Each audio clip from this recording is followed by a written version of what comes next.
எல்லாரும் எப்படி இருக்கீங்க? உலகத்துல நேசிக்கிறோம் தெரியுமா? ஒருத்தவங்க மேல நம்ம பாசம் வைக்கிறோம் தெரியுமா?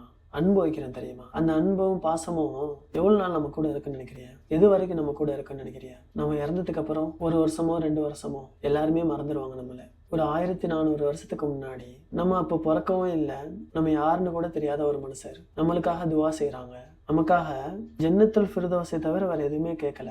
அவங்க எப்போதுமே அல்லாஹும்ம யா உம்மதி யா உம்மத்தின்னு சொல்ற ஒரு நபர். அப்படிப்பட்ட நபர் யார் தெரியுமா? நான் சொல்லவா? முஹம்மது நபி ஸல்லல்லாஹு அலைஹி வஸல்லம் அவங்க. ஒரு கட்டத்துல ஆயிஷா ரலியல்லாஹு அன்ஹா கேட்கறாங்க, யா ரசூலல்லாஹ், எல்லா நபிமார்களுக்கும் பிரத்யேகமான ஒரு துவா இருக்கும், அந்த துவாவுக்கு மறுப்பு கிடையவே கிடையாது, என்ன கேட்குறாங்களோ அதை கண்டிப்பாக கொடுத்தே ஆகப்படுங்கிற துவா இருக்கு. அல்லாஹ் சொல்லுவாங்க, எல்லா நபிமார்களும் இந்த உலகத்திலேயே அந்த துவாவை பயன்படுத்திட்டாங்க, ஆனால் அந்த துவாவை கியாமத் நாள்ல மகாமே முஹம்மதுல என்னுடைய உம்மத்துக்கு சொர்க்கத்துக்காக நான் அந்த துவாவை கேட்பேன் அப்படின்னு சொல்றாங்க ரசூலுல்லாஹ். ரசூலுல்லாஹ்க்கும் குடும்பம் இருக்கு, பிள்ளைகள் இருக்காங்க, பேர பிள்ளைங்க இருக்காங்க, மருமகன்கள் இருக்காங்க. அப்படி இருக்க போகும்போது என்னுடைய உம்மத்துக்காக நீ எதுக்கு செய்யணும்? அந்த ஒரு பாசத்துக்காகவாது கொண்டு வந்த தொழுகையை தொழுகலாம், சலவாத் சொல்லலாம். நம்மளை பார்க்காத ஒரு நபர் நம்மளுக்காக சொர்க்கத்தை கேட்குறாங்க, அவங்கள நம்ம கண்டுக்காம 1 மாசம் பேசின ஒரு பொம்பளை பிள்ளைக்காக, 2 மாசம் பழகின ஒரு ஆம்பளை பையனுக்காக உயிரை விட்டு மார்க்கத்தை விட்டு, இது சொல்ற மாதிரி இல்லை. கியாமத்து நாள்ல கண்டிப்பா சந்திப்போம்.